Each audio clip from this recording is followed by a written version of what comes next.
नमस्कार मंडळी, आम्ही आज आमच्या शेतामध्ये आहोत. हे बघा, हा आलाय कुठून, गुजरात मधून. आम्हाला म्हणते बाट्या खाऊन डाळ खाऊ, त्याच्या नादात आम्ही आलेलो शेतात. अक्षरशः एवढं झाडाला जाळ लागलाय. कसा लागला भा? डाना डाना. अबे काय करतोय तू? काय करतोय? हे आता हरा भट्ट्या ठेवायच्या हा, नंतर पांगी ना चालू काय होते अबू? पोळत खायला तसंच गोड लागत असेल ना मग. ते पूर्ण साईड भाजते का तसं?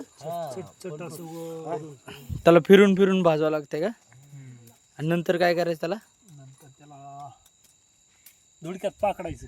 पाकडायचं म्हणजे हलवायचं, मग त्याची घाण काढायची ती चिटकलेली, आणि नंतर तुपात सोडायचं नसते, फोडून तुपाला हे का पाजायचं त्याला. तूप पाजायचं आणि पुन्हा वरणात खायचं. चालेल, किती वेळासाठी ठेवायचं? 10 मिनिटं. 10 मिनिटात होऊन जाते का? ठीक आहे, चालेल. ते सूप सूप बाहेर नेलं तूप. त्याला विचारलं, भया बाबा काय म्हणत होते? बकऱ्याचं सूप बाहेर नेलं तूप.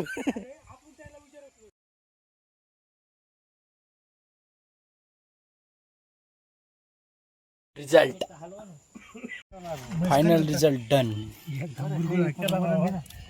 घेतो लागेल तसं घे. एक नंबर.